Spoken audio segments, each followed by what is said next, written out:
Welcome and thank you for downloading the SteerDuff podcast. Of Introduction to Aerospace Engineering. Introduction to Aerospace Engineering 1, because we've distributed it over two parts, in the first period and the second. My name is Jacques Hoekstra. I've seen most of you already last Friday and many of you 2 weeks ago. I'm the Dean of this faculty, and it's also my honor to have the tradition of giving you the Introduction to Aerospace Engineering, which I was also taught once by the Dean in those days. I also went to college here. I worked at the National Aerospace Laboratory for about 16 years before I came to the faculty. And 2 years ago, we set up a completely new curriculum, which one of the key courses of the first semester is Introduction to Aerospace Engineering. I think we need new batteries or something. Maybe, could you please go to the service desk and ask for new batteries for my microphone, please? So we set up this new course, Introduction to Aerospace Engineering, to give you an overview of aeronautics, of aerospace. So these are the goals of the course.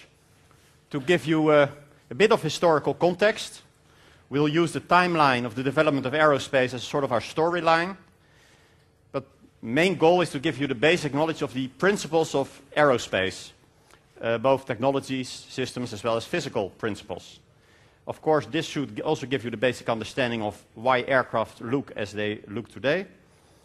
And it should give you an overview of the different disciplines that are within aerospace, and in the module AB, the first module, in aeronautics.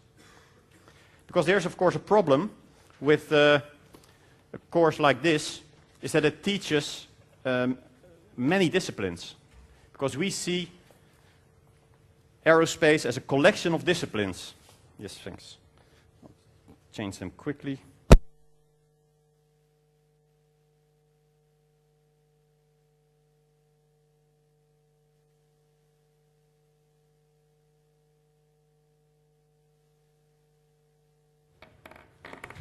Is a bit of a problem, because if I tell you only about aerodynamics, you will get airplanes looking like the center right. Aerodynamics people would like changeable shapes, very fluent, very slim, while the stress group, of course, prefers straight bars which are easy to calculate. And if you ask the power plant, they say the main system is, of course, the engine, if you ask the power plant group. And yes, you need some extra wings. There is actually an aircraft that looks like this. Apparently they had a very powerful engine group. So how do we do this in this lecture? Well, the idea is to start in the center, start with the aircraft itself, basically look at all the disciplines, and that's where the module AB is for. And then later, within the course, you will get different modules on different subdisciplines. And then after the two courses, Introduction to Aerospace Engineering, you will get separate courses on all these different disciplines. So we sort of fan out from the middle. The setup of the course, you have Introduction to Aerospace Engineering 1 and 2.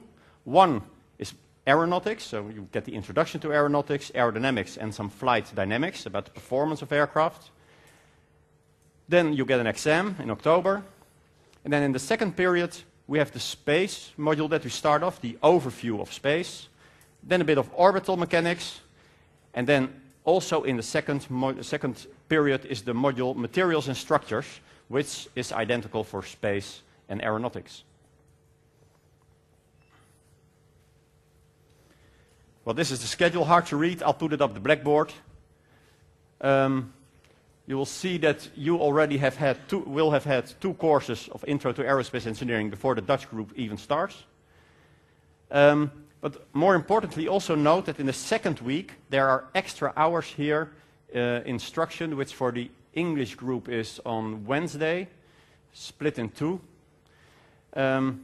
which is an instruction, which will mean you'll get a bit of extra stuff, but mainly exercises which you will do in groups, which we will together try to prepare you better for the exam. So those are extra. You won't have them in the first week, but you'll have them you have them 4 times in total. And there will also be, as an extra to this course, a Materials and Structures practical scheduled in the same time.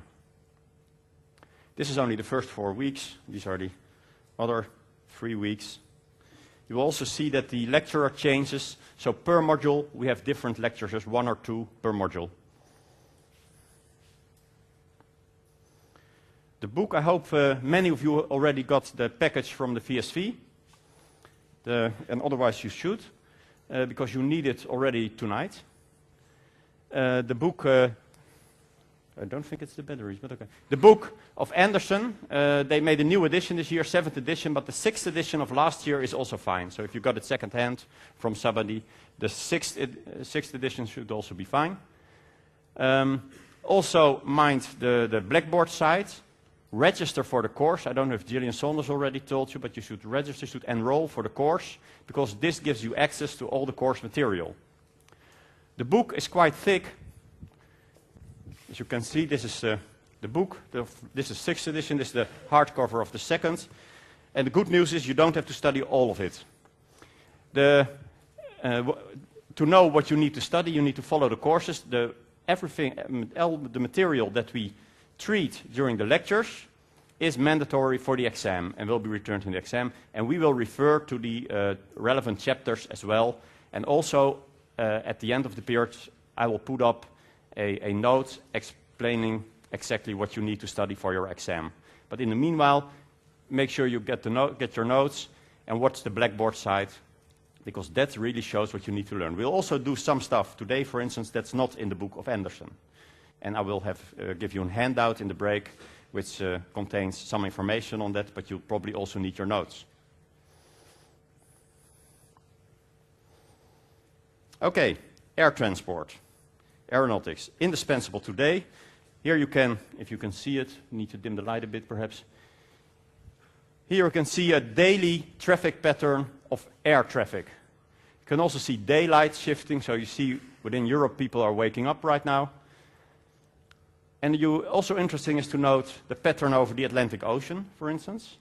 One day, one half of the day, it goes from west to east, and now the ocean becomes empty, and then the direction reverses, flies in the other side, to the other side, and that's also why you always arrive in the early morning here, coming from the States, and you leave somewhere from noon till the afternoon, because they don't have radar coverage over the ocean. You see the States, they have really woken up by this time. A lot of traffic, thousands of aircraft in the air all day, and any given aircraft, a modern airliner, spends more hours in the air than on the ground nowadays.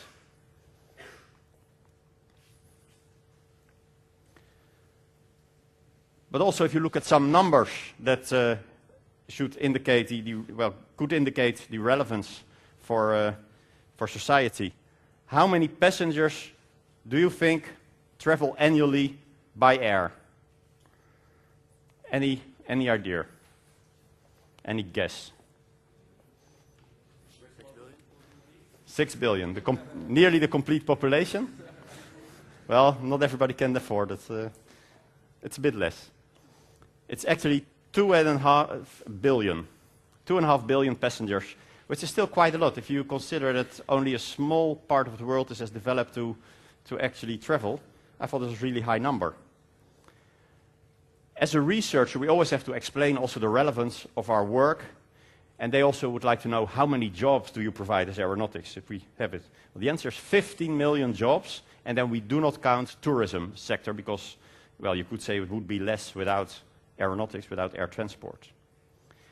Also, the numbers of the growth is quite hard. It's an exponential growth of air transport, 5% per year in the past, they said, but it's even expected to, well, if you accumulated it to 145% from 2007, when the study was done, until 2026. And there are, of course, economic crises, like, well, currently we have something going on. This only slows the growth and makes it constant for a little while, and you'll see normally that after 1 or 2 years, it picks up the exponential growth again. Most of the growth doesn't happen in Europe and the United States, but in Asia and South America. It's not just important to move people, but also if you look at the manufactured goods, 1/3 of all the manufactured goods is transported by air. And this is 1/3 is based on the value. And that, of course, is a higher number than if you look at the mass, because high mass, low value is typically done by ships, while high value, low weight is typically done by air. An average, if you look in an aircraft, it's mainly fresh foods or flowers or laptops and tablets and that kind of stuff. Those are typical cargo items that are moved over the air. High-tech systems, fresh goods.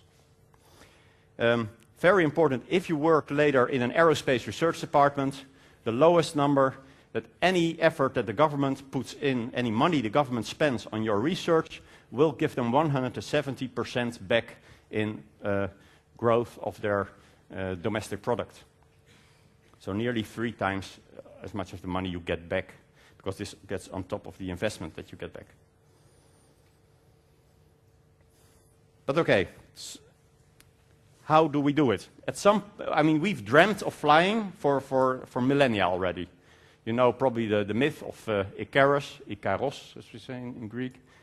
And if you consider that people already dreamt of flying for millennia, I think it's surprising that we only have been able to do this for, say about 100 years. Why is that? Why wasn't it possible before? We sailed, we built bridges, high buildings, we had a lot of transport already functioning, but flying was rather late. Some even doubted Lord Kelvin, not the least of the scientists, at the beginning of the 20th century, said it was physically impossible to fly with anything heavier than air, which is strange if you consider that birds already existed. But of course, it's still a difficult trick to do. We all know the sketches by Leonardo da Vinci, one of our heroes, and he really tried to tackle it in a more technological way, and he understood a lot about flying, but still, his designs were impossible to manufacture in those days.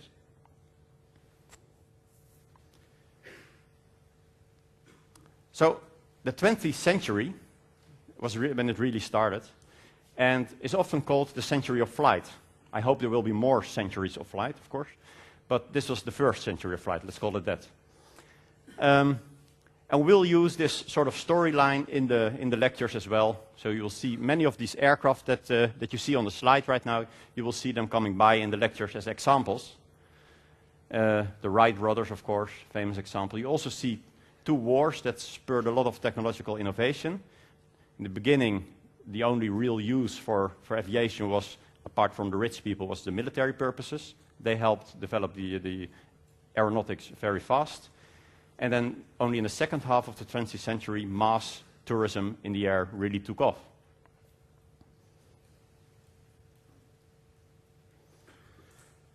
So, it was very hard to fly, apparently, for many centuries.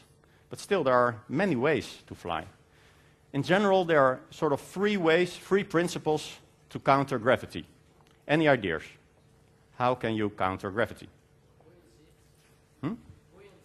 Buoyancy, right? Being lighter than air. A balloon with helium or hot air. 2 other principles. Lift. Yeah, lift is the result, but how do we generate it? Thrust. Yeah, it's so just a force which you normally use mainly horizontally, but you could use it vertically. But still, the principle, how to generate lift. How do you generate this thrust, vertical thrust or lift? Shape of the wing. Yeah, that's one way to do it. If you name it more general, there are 3 general principles. Pressure. Yeah, it's a way to phrase it. If you zoom out a little bit more than the shape of the wing or the pressure over wing, there are 3 general principles. One is being lighter than air, with helium or hot air. Second is push air downwards. That's what you do with the wing, which generates a pressure difference, but the net result is that you push air down, or a rotor does the same thing. And the other thing is push something else downwards, as a rocket does, for instance. They burn something and the gas they emit. Those are the 3, not the only, but the 3 principles that we normally use to fly. Well, the third one I leave for the second period, for the space guys. And we'll focus on the first 2, starting with the first today. Helium, hot air, but there are of course other ways. Floating by being lighter. Because I called the 20th century the century of flight. But this was not the first century of flight.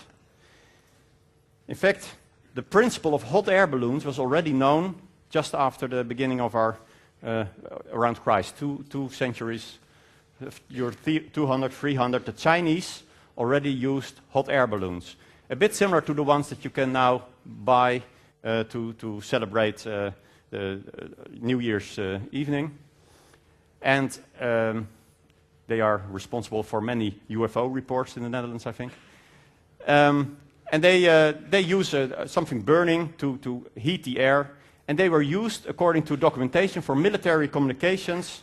I can imagine that as sort of beacon, but also surveillance, which puzzles me, because how can you use it for surveillance? Maybe send up many and this will light the enemy troops or something? I don't know. They didn't put a man, as far as I know, or at least no one that survived to tell.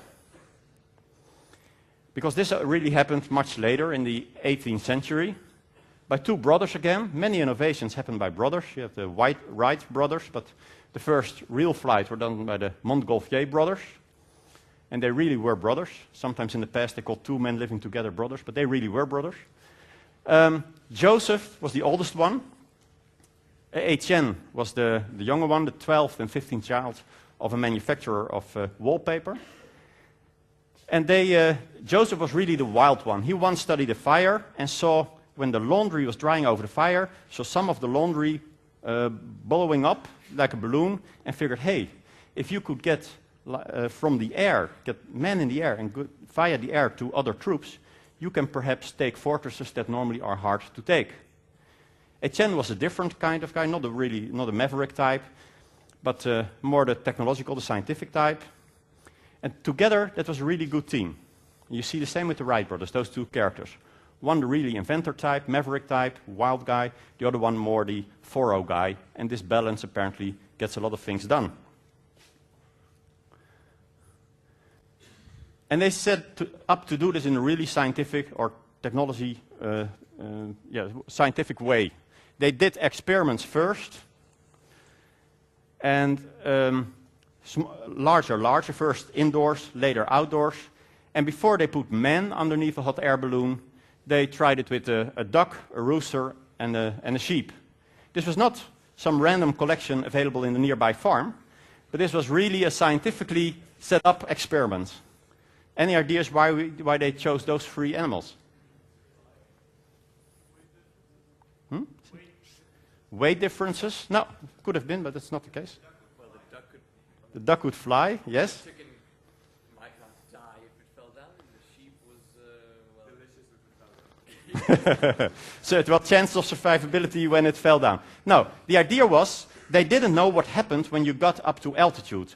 They thought even with mountains or something, maybe there's a specific kind of gas close to the ground, which is not available if you go higher in the atmosphere. Well, ducks can fly, so they clearly can stand these strange gases or lack of gas higher in the atmosphere. So they were sort of control group that if something happened to the duck, it must have been the craft and not the fact that they were high.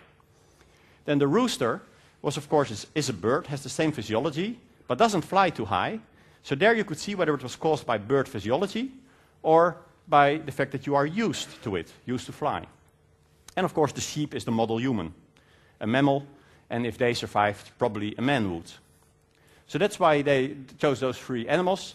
They flew, they all survived. I think the sheep broke his leg during the crash landing, but apart from that they all survived. And they were it was the first mammal to fly. And then the king said, because the king was by this time involved and raised a lot of interest, it was done at Versailles, this demonstration. The king then said, okay, let's get some prisoners now and put them underneath the balloon. And that was the moment when a physician and an army officer said, well, you could do that, Your Majesty, but maybe there are other people who would volunteer, and well, we would like to be the first one to fly, actually. So that's what happened. Even though, if you look really careful, Etienne Golfier was really the first one that flew, but his flight was still tethered, so there was still a wire between the balloon and the ground. So the first free flight was 21st of November, 1783, with those two people on board. And especially Jean-François Pilatre de Rogier has made a lot of flights since then, because remember, 1783, more than a century before the Wright brothers. So for a complete century, ballooning was the only way to fly. And there were a lot of adventurous pioneers in those days that did it in the beginning. It was a really hazardous thing to do. A lot of experiments. You see on the lower right a balloon which had control surfaces to steer it depending on the wind. If you know a bit about physics, you'll know that will never work. And a lot of dangers as well. A lot of people died. Also, Jean-Pilote de Roger died in one of the flights. Some crashed in the sea. But still, people dreamt about future applications of balloons, and they thought this was the way aircraft would look in the future. And the beginning of the 20th century, of course, saw the Zeppelin, the more streamlined shape of a balloon with propulsion added to it. But the damage of this whole development, the whole class of aircraft, was destroyed by the disaster with the Hindenburg Zeppelin, which was filled with hydrogen caused by a lack of helium in Germany due to the war. And hydrogen is very good, it provides more lift even than helium, but it is, of course, very inflammable. Well, you see that today's balloons are in principle the same. You see the shape on the left, or the more streamlined, rigid airship on the right. And you also see helium and hot air as the two main gases that are used for ballooning. And even the combinations are sometimes used, for instance, in the Spirit of Freedom that was used for a record flight. So why do we need other aircraft? Why not stick to ballooning? I mean, it gives you lift in a very efficient way, a green way. And it can go very high, higher than a conventional aircraft. So what are the drawbacks of a balloon? Slow, that's one. Say again? Dependence on the wind. Okay, but we could just make a really very good propulsion system added to the Zeppelin. So very powerful engines underneath. Then this could solve everything, right? Make it fast.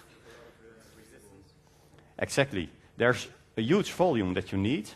And you get a lot of drag, a lot of resistance from the air if you want to go fast. And it is? Still too big for military applications. And too big for military applications, right. The main reason that we... Say again? It doesn't? Carry a lot of mass. Well, that's just a matter of scaling it up.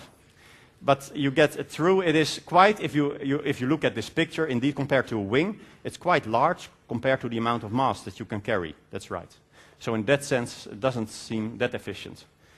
It's often still, sometimes the airship is still mentioned as a very green way of transport, but as I think you noticed, with the high drag, it is not a very green way. If you want to travel, the amount of work that you need from the engine and also the emission or fuel that you consume is, of course, dependent on the force that you need to generate times the way that you travel. And this force is very high.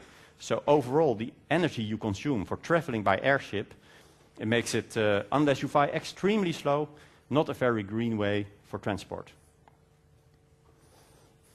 So that's why even today with emissions and oil scarcity, you will not see the airship as the final solution. Some say a combination should be possible, but still. So how does a balloon provide lift? Buoyancy. Yeah, but that's just the same as saying it provides lift. Right? So, but still, what is the general principle? High pressure inside, high pressure in. Other air is lighter. Yeah, but that means it goes up, right? We knew that. The question is why? Density. Yeah, and that makes it lighter. But still, for instance, if you look here, this is, you're right, you're all right, of course, but I'm looking for a sort of deeper explanation. This is a balloon with helium, and the inside and outside does not move, it stays the same size, right? So if we look at a little bit of the balloon, there is apparently equilibrium between the inside and the outside. So I could say there's equilibrium all around the balloon, so it should not go up. Still it does.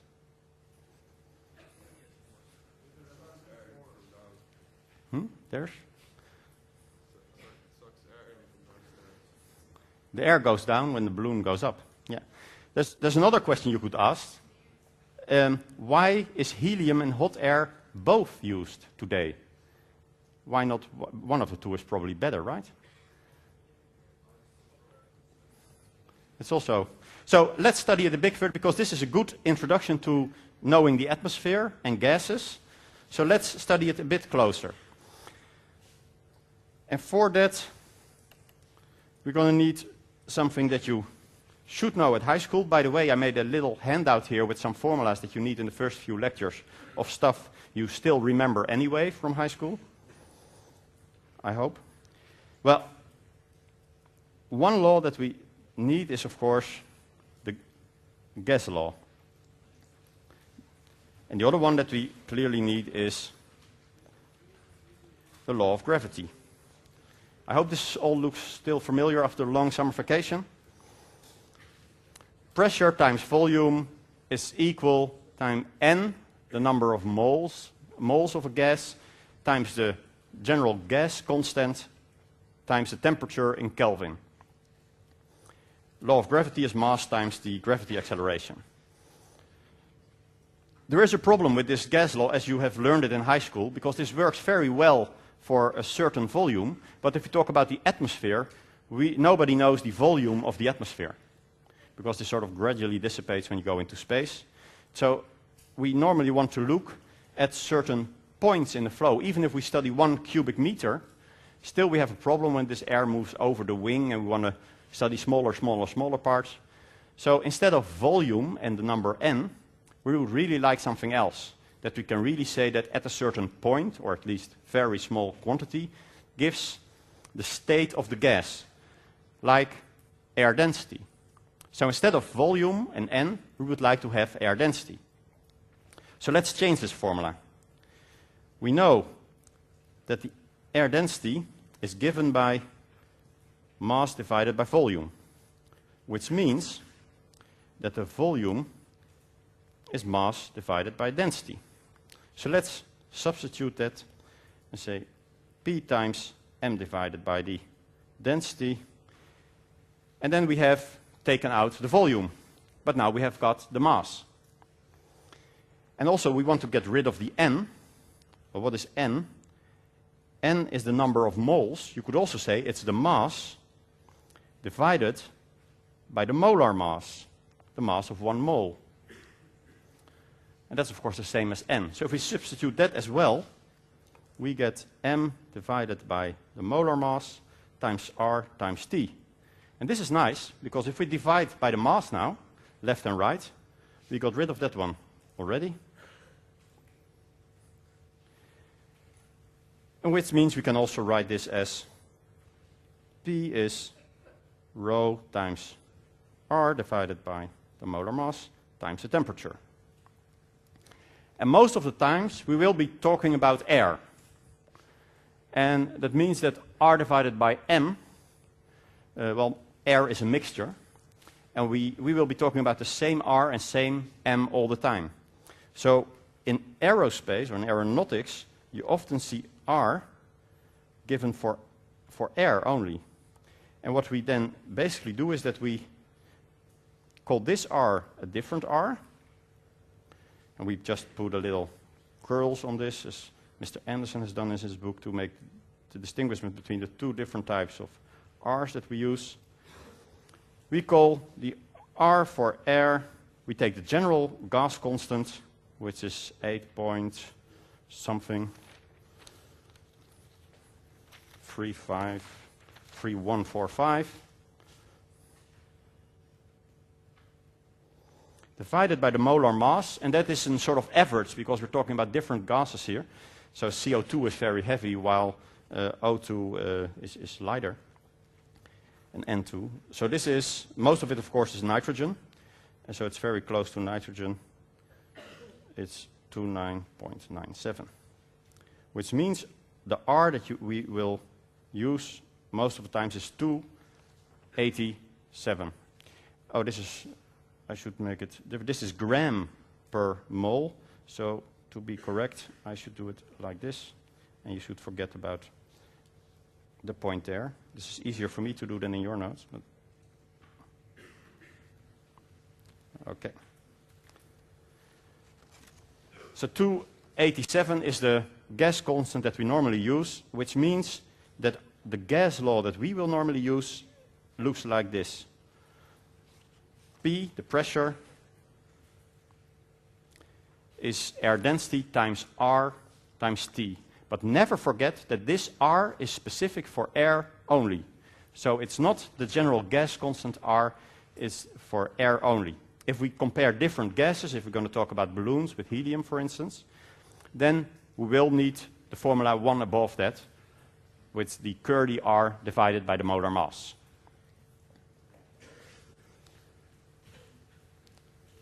So that's the new gas law that we use. Now with this, a balloon. There's the test of the pen. Okay, so what makes a balloon fly? Archimedes was actually the first one who really understood it. It's the law of Archimedes, so the buoyancy law basically, which makes it fly. But let's look at it in a more physical way. If we have air around here, this is the atmosphere, we have a certain amount of air.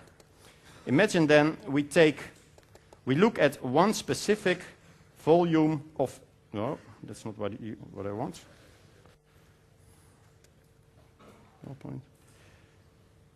Let's look at one specific volume of air. So it's still air, but has by coincidence the volume, the shape of a balloon. And if we look at this situation,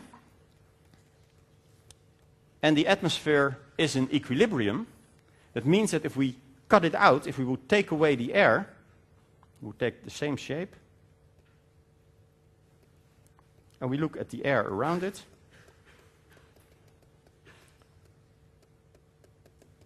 now we've taken out the air, then what is the force if you would integrate, if you would sum all the forces of the shape around this empty volume now, what would be the sum of those forces? 0, I hear some say? No, it's not 0. It would be equal to the weight of the air that once was there. Because if on the left side there's equilibrium, everything stays the same, it means that the surrounding air carries the air in that volume.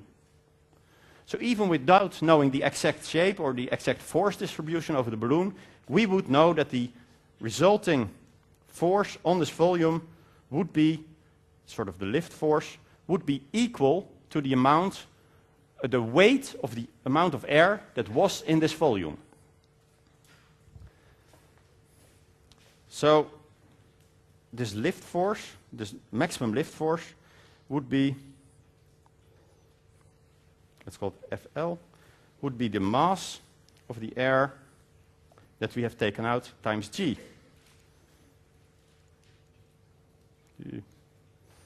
Don't go. Up or down? Sorry. For your writing, right. So the force would be the mass of the air times the gravity acceleration. And the mass of the air is, of course, equal to the rho, the density of the air, times the volume that we've taken out, times the G. So this is the sort of maximum lift we could get out of the atmosphere using this principle of this volume. But of course, in return, we get the weight of the balloon, or the gas that we have used in the balloon. And so the net lift would be less. And this would be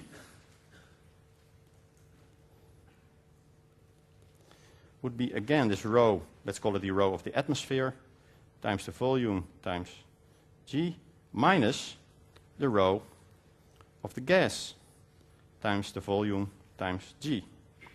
So here we see indeed a difference in density causing the lift. We could rewrite this by saying we have the rho of the atmosphere times the volume times G times 1 minus rho gas divided by rho atmosphere. So here you see basically that the net lift is the gross lift indicated by the 1 here, rho atmosphere V times G, but you lose a little caused by the ratio between the densities of the gas and the atmosphere. This gas could be hot air or helium. So if we want to know which balloon is better, hot air or helium, we should just fill in the properties of helium versus air and hot air versus the atmospheric air to see the net effect. So let's first look at helium. So we have the net lift, and we have said the lift is equal to 1 minus rho gas divided by rho atmosphere. Well, we have also made this new gas law. Let's take the one for different gases. That says P is rho times R divided by M, it's the curly R, times T. And if you look at this, you can also rewrite it to say that the density is basically P times M divided by R times T. So here we see that the ratio of the two densities is equal to the ratio of these quantities, Pm divided by RT. Well, if we look at a helium balloon, then we can assume safely that the T is about the same, right? The temperature inside, outside is the same. The pressure, would it be the same inside or outside the balloon? No, in general not. But you would probably be surprised to find out that the difference between the pressure and inside and outside the balloon is nearly negligible. It's in the order of a single percent, 1 or 2%. It's really minimal. It has to do with the enormous quantity of the air pressure around us. It's really, really very minimal. So it's a rather good approximation to divide the two and say that P, R, and T are all the same, and that you basically get the lift mainly from the difference in molar mass. V times G.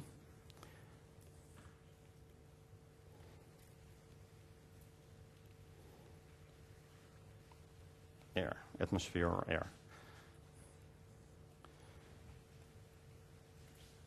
And if we then look at the actual quantities, for instance for helium, the molar mass of helium is 4.00 gram per mole, while for air it's 28.97 gram per mole. So if you divide the two, you get about 1/7, a bit less.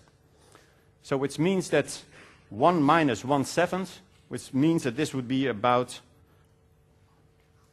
6/7 the total, which means that 6/7 part of the weight of air is what we can get as lift with helium. So that's quite a lot. It's about 86%.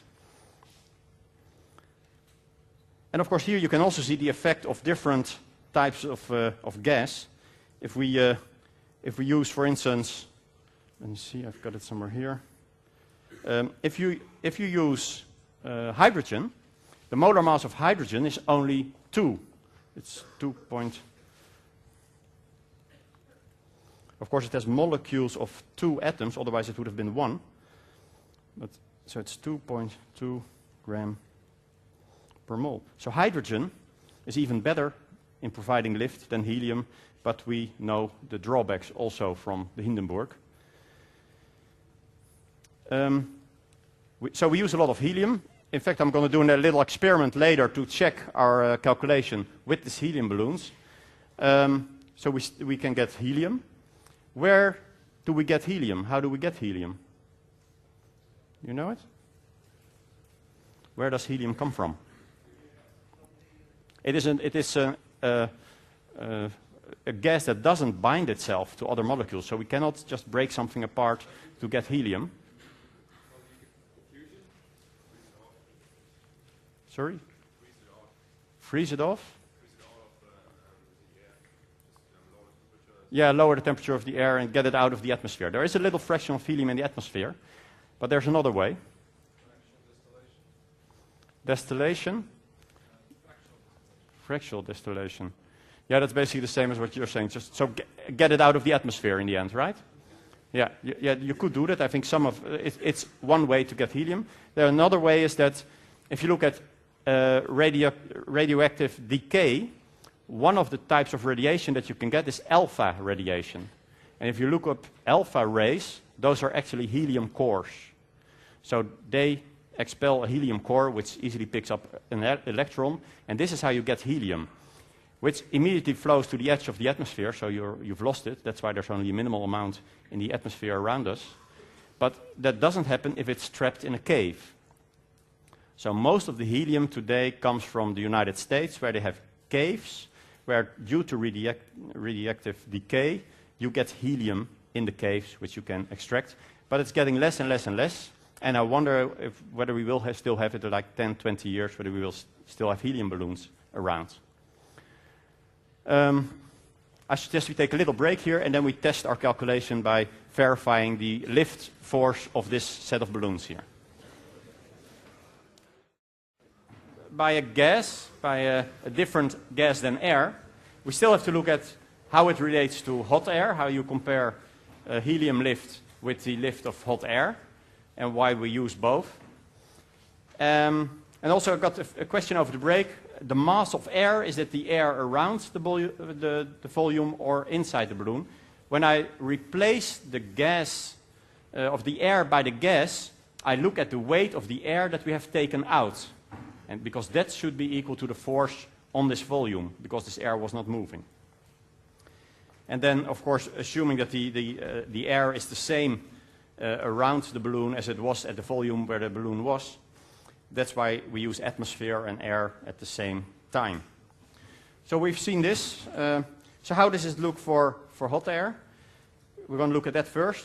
Then we're going to test whether theory also matches practice by seeing what the weight is that those balloons can lift, and on the side see how many of those balloons you would need to make a little flight yourself. And then we will look also at some examples of what you can do with helium balloons and some event that will happen this weekend. So first, hot air. What we've done here on the upper side of this sheet doesn't work for hot air, because here this is probably still okay, but here we would have 1, because the molar mass of hot air is the same as the molar mass of cold air. So this formula doesn't work for hot air. And this is not a surprise, because we derived this formula by assuming that the T was the same inside and outside the balloon. So how would this look for hot air? In that case, we again divide the densities of the hot air with the cold air around it, because this still goes. But if we then look at what happens when we divide the two densities, then we have an identical molar mass, so that disappears. We have also a nearly identical pressure, because the downside of a hot air balloon is often open, so if there would be a pressure difference, it would be immediately compensated by air flowing out. R is the same, so everything is again the same except for the T. So this ratio, gas divided by atmosphere, would be replaced by the ratio of the temperatures, but inversed. So we can substitute the rho's by the temperature.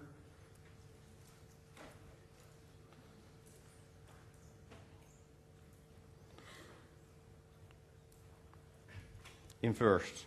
So again, rho atmosphere times V times G times 1 minus T atmosphere divided by T hot air. The gas. Okay, prima. So divided by T atmosphere divided by T hot air.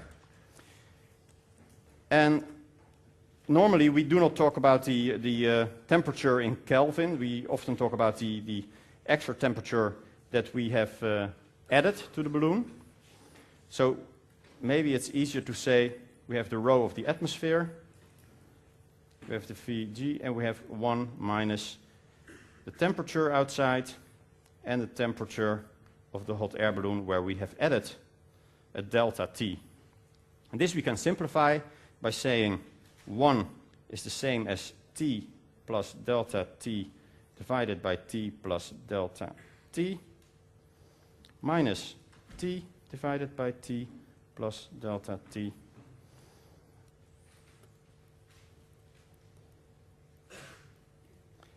And this would be equal to rho atmosphere times V times T times the increase of temperature divided by the temperature plus the increase of temperature. So here we see the formula, the lift formula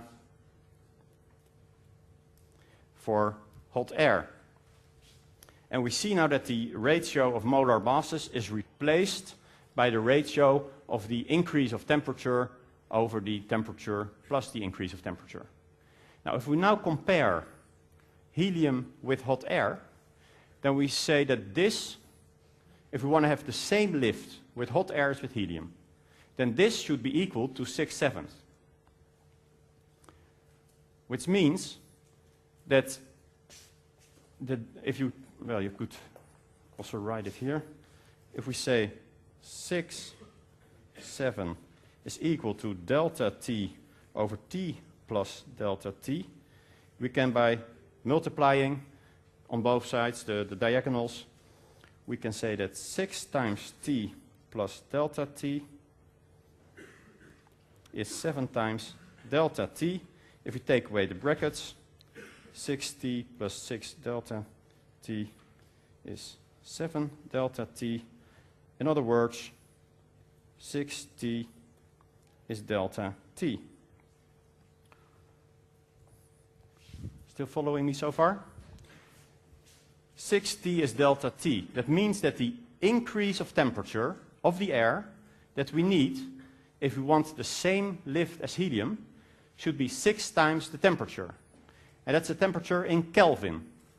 So which is often close to 300 Kelvin, like 15, 20 degrees. You're close to 288, 293 Kelvin. Let's say, to get a sort of feeling of the order of magnitude, let's say about 300 Kelvin. That means we need an increase of temperature of 6 times 300, 1800 Kelvin. So it means the temperature of the hot air inside should be close to 2000 degrees Kelvin, or 1800 degrees Celsius, or 2100 Kelvin, 1800 degrees Celsius, which is the temperature of a blowtorch. So that's not something your hot air balloon would survive. So on average, this clearly shows that helium is much better at providing lift than hot air. But there are two advantages of hot air. First, you can control it. You can later add it using a burner. And the other one is, and the main advantage is that it's much cheaper than helium. So this is all theory. Let's see if it really works. I've got some helium balloons there. They should be around 45 helium balloons. And let's first calculate the lift that the party balloons should be able to generate, and then test it. It is on the side. We'll also give you the information how many party balloons you need to buy to fly. Always useful. So let's see. The manufacturer of the helium balloons said they were 14 liters. But he also said they were equal to a sphere of about 11 inches in diameter. Those two are contradictory, and it wouldn't be a surprise that if you really calculate it, it's less than he actually promised. So, one party balloon is said to have a diameter of 11 inches, which is 27.94 centimeters, which means a radius of, let's carry a bit of digits with us to be on the safe side, a radius of 14 centimeters. And let's work in SI units to avoid problems later down. The volume of a sphere, was it on the slide? Things you need to know and stuff? Don't think so. Anybody knows? Volume of a sphere? Yeah, I hear it immediately. Very good. 4 divided by 3 times pi times the radius to the power 3. If you fill in these values, you get, in SI units, you get 0.0114 cubic meters, which equals 11.4 liters instead of 14, as the manufacturer said. So I should get some money back, I guess. Then the lift. Well, we can now calculate the lift of one balloon, because the only thing we need for this formula is the type of gas that we have, so we know the molar mass, and we need the volume. So let's see. The lift of the balloon is rho atmosphere times G times V times 1 minus mass of the gas, molar mass of the gas, and molar mass of the air. So, what is the density of the atmosphere today? Yeah, about, but let's I checked my little weather app on my iPhone this morning, and that said the pressure today was 19.4 hectopascal. I guess the temperature in this room is, well, what shall we say? 19 degrees Celsius. Used to be 18, but because of all the hard work, it's now 19. So that's about 292 Kelvin. The density, then, we can calculate P divided by RT, and this should be, and now we have to be careful to use SI units. This should be Newton per square meters, because it's hectopascal on the other side, so we multiply by 100, and then we get the Pascal or Newton per square meters. The R, which R do we need here? The 8.31 or the 287? 287 is indeed the one we need. And the temperature, 292. Anybody got a calculator here? It's a bit difficult out of the top of my head. I don't have the current pressure here, so if somebody could provide the answer. And we've used SI units. And it's also important, as soon as you substitute values in a formula, always make sure you have SI units. You saw me previous doing it wrong, basically. You saw 4 divided by 28, those were grams per mole. But with a ratio, that doesn't matter, of course. Okay, I hear some numbers. What is it? 1.204. Okay. The standard value we will later use for a standard atmosphere is 1.225. So this seems to be in the right order of magnitude. So 1.204. Then, what else do we need? We've got G. We'll use 9.81. So let's see how far we get. Lift of one balloon is 1.204 times 9.81 times the volume, 0.114. What's the other way to get rid of it? So then times 1 minus 4 divided by 28.97. So this would be the lift in Newton of one party balloon. I hope you didn't put away your calculator.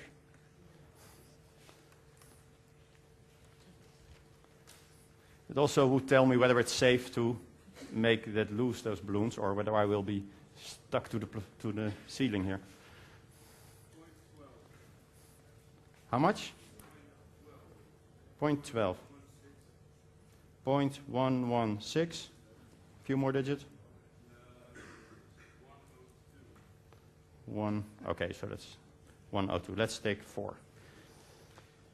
Newton. So if we want to know the weight of the mass that we can put underneath, what do we do then? Divided by G. So could you divide by 9.81?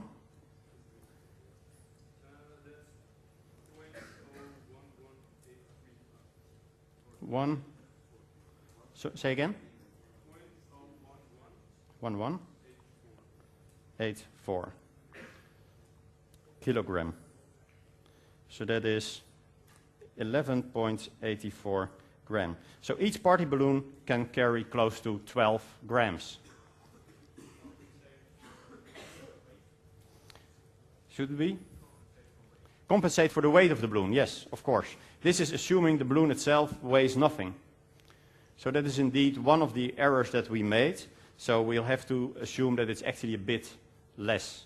But let's test it. Those are 45 balloons. So if we do this times 45,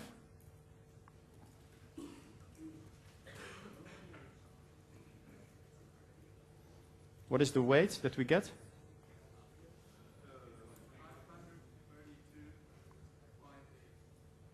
532.8 gram. So that is about half a liter of water and a bit more. Let's see. Let's first add half a liter of water. I need some assistance here, so could you come forward and help me with untying? Yeah, you. You need to be at the corners, you noticed, right? Okay, so if you can keep this. Well, you can see it's, you knew it's safe, right? You weigh more than 500 grams. Even kijken hoor. Scissors.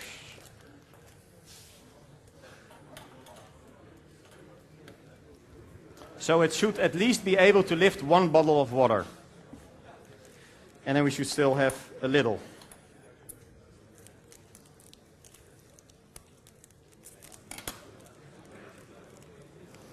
Okay, let's see.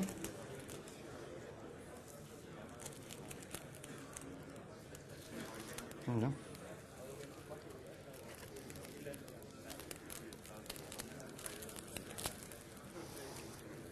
Okay. Hey. So what did we forget? I think we already heard one error. That is indeed the weight of the balloons.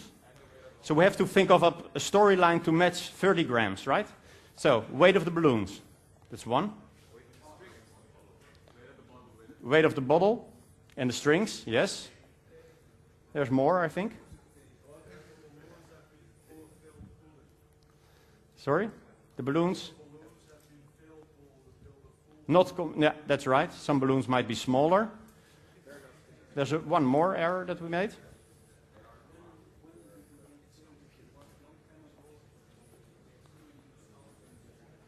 The helium escaped a little already.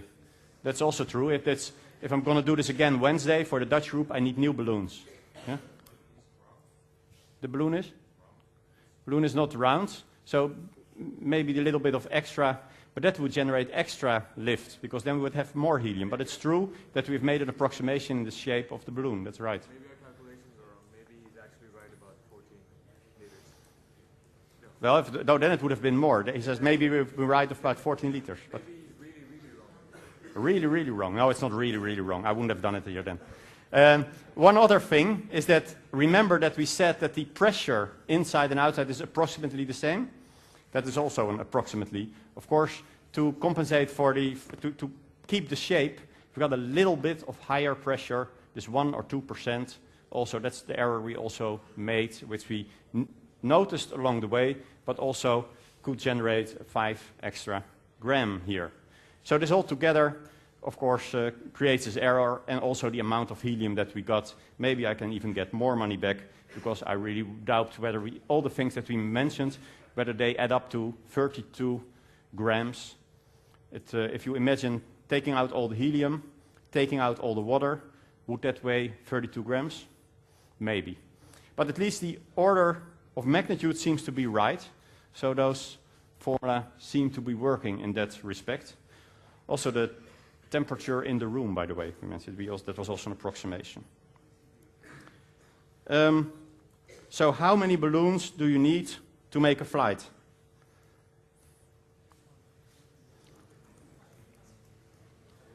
Calculators again, any idea? Those are 45, clearly not enough. So before the summer vacation I weighed about 80 kilograms. So how many balloons would I? About 7,000 balloons, yeah, that's right. And after the summer vacation there was more than 300 balloons extra needed to get me up in the air.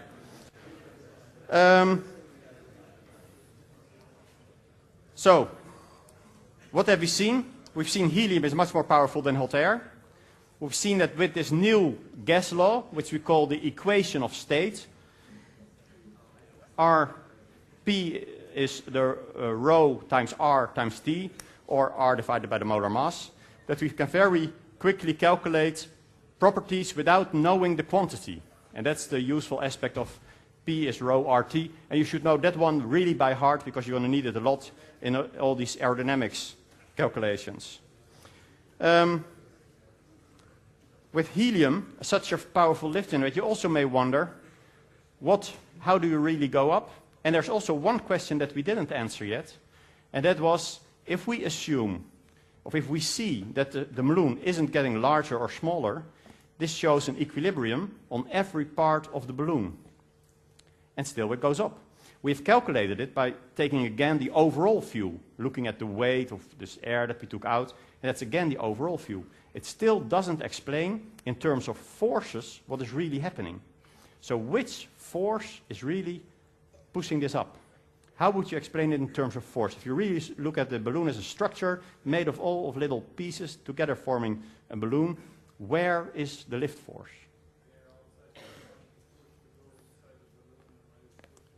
It's all pushed.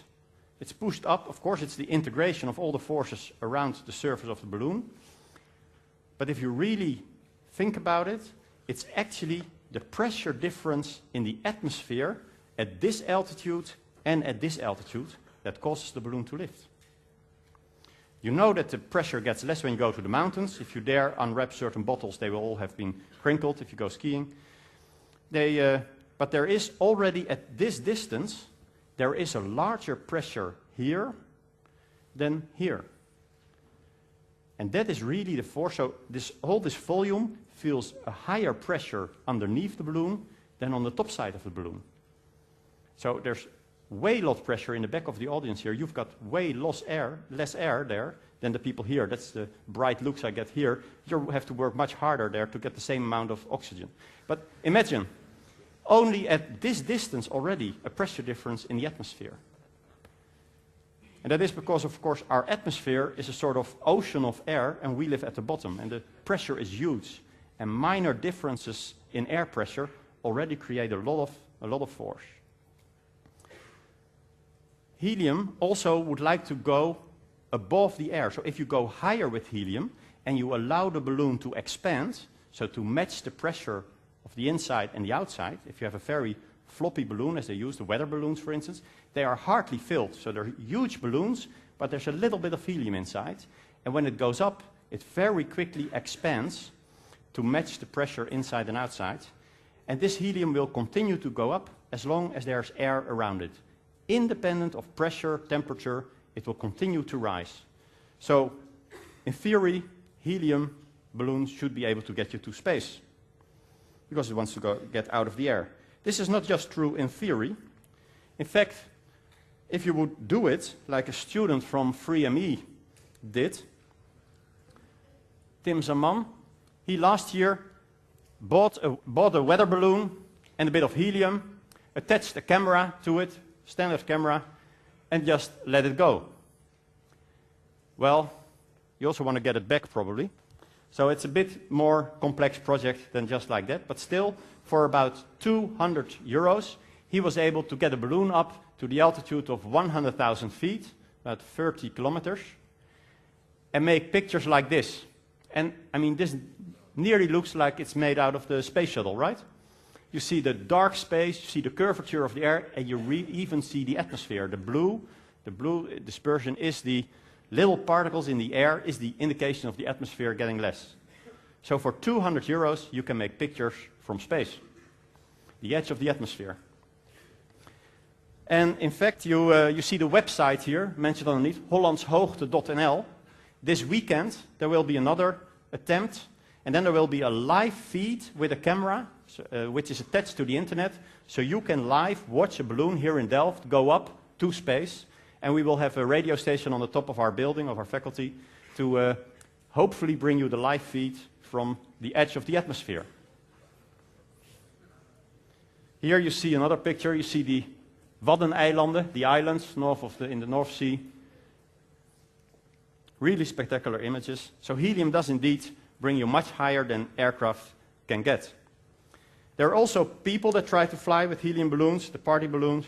For instance, a priest in South America, I think it was Argentina, who also made the little calculation of how much balloons do you need. And that's quite a lot. As you can see, he used much larger balloons, so they have less loss due to the weight of the balloon themselves. And he had about, I think it was 5,000, 7,000 larger balloons that he actually needed, which very quickly brought him up. He is a priest, but he's also a stuntman in his spare time. And it's an odd combination, but happens in South America. And he did this before, so he had experience with flying with balloons. But in this time, he wanted to raise money for a little chapel for truck drivers along the highway. And you see this structure here. It is made very vertical for a reason. Because what happens when this goes up? What happens? Exactly. That is the answer to my question, yes. So the pressure here is much higher than here. So when this goes up, the pressure gets less very quickly. And the top balloons will be the first ones to burst, to explode, because there's a maximum volume that a balloon can handle. And if there's even a tiny pressure difference, it will start to increase to match nearly the pressure outside. So the green ones will be the first to burst. And this will automatically create a sort of equilibrium at some point, because you will lose balloons, and at some point you will then have reached your cruise altitude, and then you will fly with the wind. You need to know the weather, of course, but that's never fully predictable. So he went up. I can have a little clip of that, I think. He went up. Cannot open specified file. Well, forget about it. He went up and then quickly disappeared into the clouds. And that was the last we ever saw of Priest Adelier. So it was a big mystery. What had happened to Priest Adelier? He went to meet St. Peter's, well, in the end.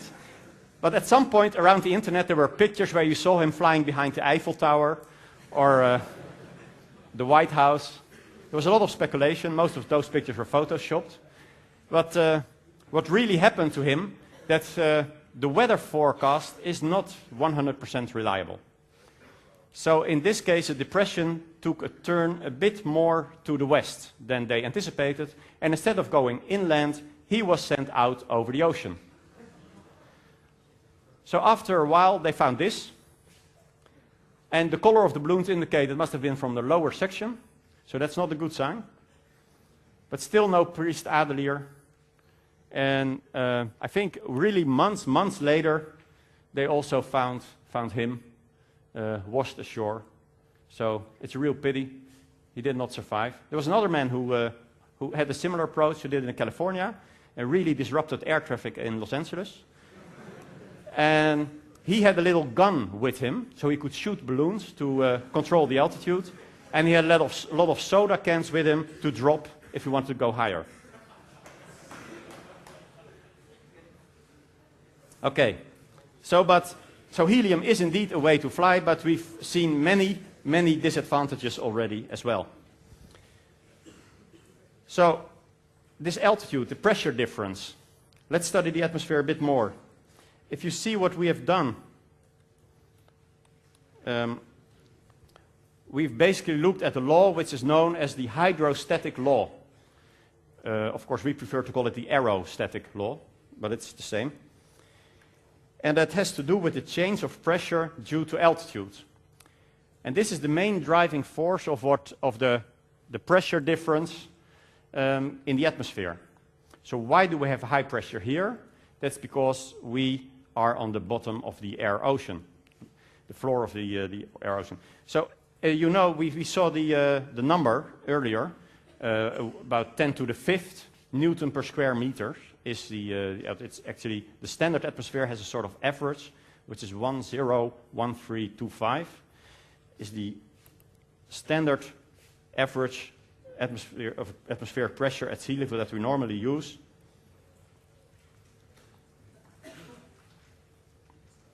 And we've also taken a standard temperature, which is 15 degrees Celsius, which means 288, if you want to be exact, 0.15 Kelvin. And the standard air density is 1.225 kilogram per cubic meters. These are standard values at sea level that we use in a standard atmosphere. So we have designed a sort of ideal atmosphere for our calculations, an average atmosphere as well, matches the atmosphere at moderate latitudes. And this has these properties. And then we need to know what happens when you go up. Well, there are two laws that we need to take into account. We have P is rho RT, and we have the gravity force is m times g. So these two forces are sort of, to make our standard atmosphere physically correct, this needs to obey those two laws. But also means that we want to know 3 properties at altitudes, but we only have 2 laws, which means we need to fix one, and then we can calculate the other ones. So how do we do that? Well, the first thing that we do is we fix the temperature. So in our standard atmosphere, we take the average reduction of temperature that you get when you go up in the atmosphere. Does anybody know why it gets colder when you go higher? The sort of naive question is, of course, you get closer to the sun, so it should be hotter. But it gets colder. Why is that?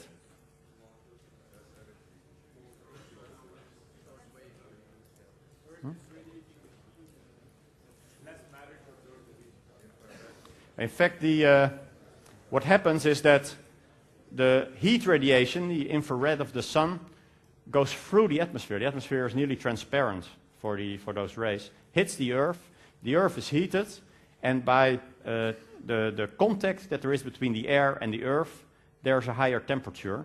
And this, of course, becomes less when you are further away from the Earth. On average, the temperature decreases 6.5 degrees if you go 1 kilometer up in the lowest part of the atmosphere. So if we look at the atmosphere, our standard atmosphere,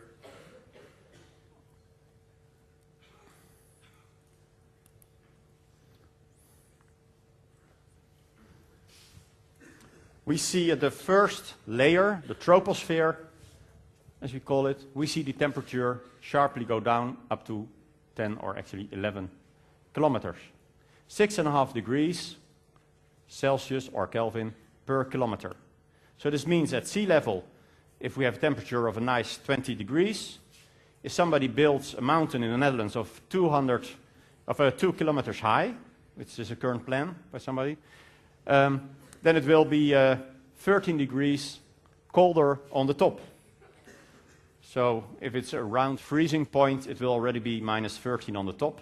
So chances for skiing in the winter are high if we build a mountain of 2,000 meters in the Netherlands. This is a troposphere up to 11 kilometers. But the strange thing is that then, in the troposphere, the temperature becomes constant for a little while. And this, of course, is sort of average of the real atmosphere. In real life atmosphere, it's different every day. But the average is indeed sort equal to this. So then for 9 kilometers, there is no change in temperature, and then it even goes up. What's happening there? Different gas.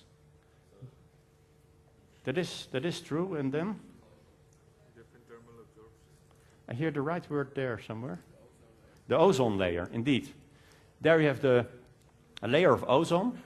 Because of the type of rays that you get in the atmosphere, they change the oxygen and make it more radical and make the O3, the ozone molecule. But this molecule also stops the radiation, blocks the radiation. But of course, the energy has to go somewhere.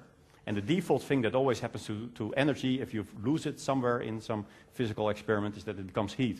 So that's what happens here. This is where the ozone layer is, and we get a lot of increase of temperature again. And then again it decreases, and apparently here there's another type of rays, but it's very hard to discuss the temperature above 100 kilometers, because as we will soon see, there's not so much air anymore there. Here you can see how quickly the pressure decreases if you go up. And also, if you see at 11 kilometers, and this is where you typically fly in cruise flight with a Boeing 747, for instance. You fly just in the stratosphere and just above the troposphere. Then the pressure is 22.6 hectopascal, which means that over 75% of the atmosphere is already below you there in mass, because the pressure is caused by the weight of the air above you. So if we take at sea level here 10 to the fifth Newton per square meters, so if we take 1 square meter, let's say this, there's 10 to the 5th Newton pushing on this square meter, and that is the same as 10 to the 4th kilograms.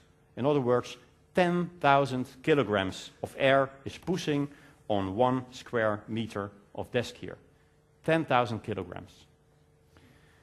This also means that if we have made a wing or some other shapes, and if we create between the top side of this desk and the side underneath, if we create a pressure difference of only 1%, we will have a lift of 100 kilograms already in this 1 square meters to carry. That's more than most of us weigh. So, in fact, 1% of pressure difference is already enough to get a lift force of 100 kilograms. So this is one of the reasons why we're able to generate lift with air. The pressure, the air pressure, is really immense.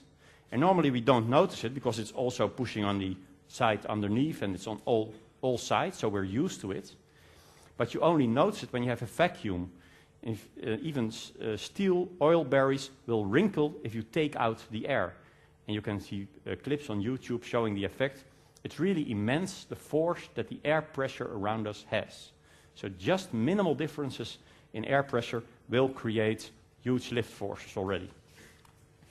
But that's how wings do it, not how we do it with balloons.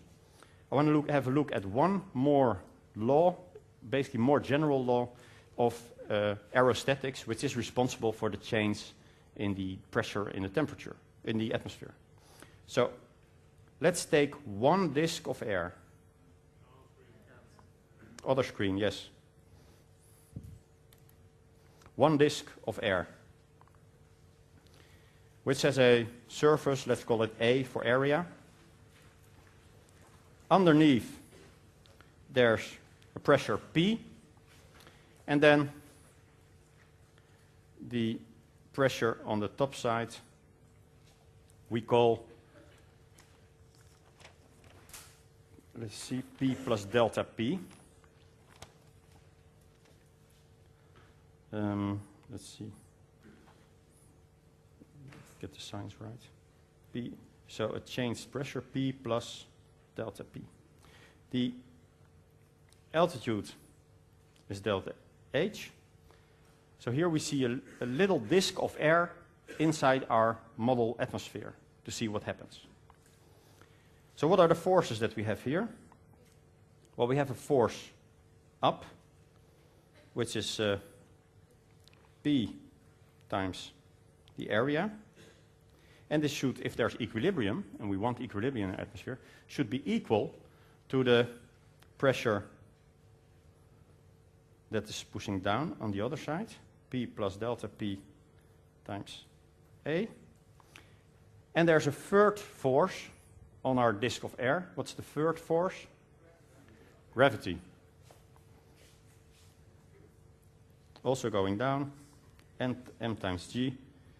And m times g is the same as rho times volume times g. And that's the same as rho times the area times the difference in altitude times g. So we add that.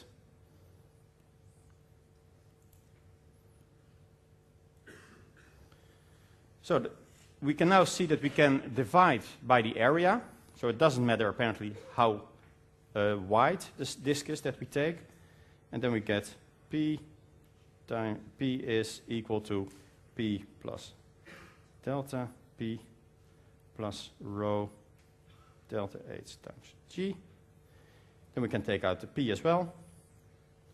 And we can bring the delta P to the other side by saying delta P is, we get a minus sign in it, I'll carry this on this side, times G. So this is, in effect, the aerostatic or hydrostatic law explaining the decrease in pressure if you go up by the law of gravity. We normally write it differently. We write it as such. We say dP is minus rho g dH. So instead of a delta, we write a d, indicating a very small delta. Because also all kind of things happen within this disk. The pressure changes perhaps, and I mean there's also gravity inside the disk. And we've ignored that. We only looked on the outside and assumed it as one volume. But if you want to know the change, then you should look at really small deltas and add them up through the atmosphere to see the effect over larger altitude. So that's how you get the formula which you already saw here, but the minus sign is missing there.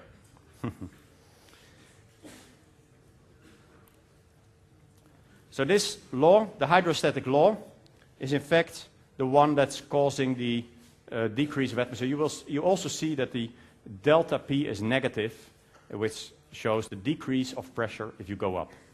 Next time we will use this together with the gas law to explain the complete change of all the properties in the atmosphere and check out what the circumstances are at 30 kilometers height where Tim Zaman will send his camera.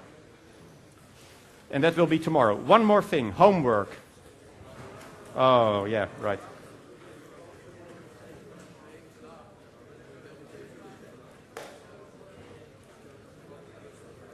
So, for next time, which is tomorrow, I would like you to do 3 things. I've got a handout here on ballooning, because that's not in Anderson. There are 6 exercises, 6 problems in there which you can try, which you should try. Also, if you want to use this new gas law, equation of states, you can try the problems of chapter 2 of Anderson. That's 2.1, 2.7, and 2.11. And optional, you can also take 2.12, 13, and 14. Note that in 2.11, Mr. Anderson is very fond of using imperial units. So he uses very exotic units sometimes. For instance, the slug per feet to the third. The actual value of that is, if you translate it to SI units, it's 515.4. That's something you also can find on the internet if you want. Also, if you read Mr. Anderson's book, he will say that he thinks it's very important that you know all these imperial units and all these aeronautical units. I have a different view of that. Normally, you will get everything in SI units, and if we use different units, they will be given. So you can, because this is something you can easily look up. And we always calculate with SI units here, and I expect you to do the same on your exam. This will avoid problems. And also watch kilometers and kilograms and that kind of stuff. Always use SI units.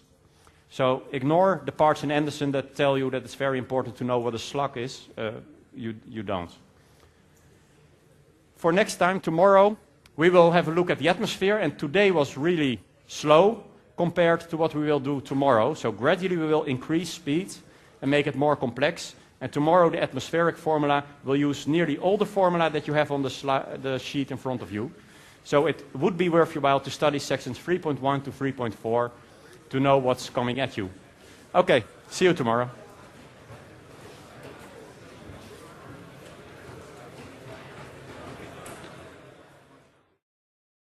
Please visit our OpenCourseWare website for more information. See you at our next podcast.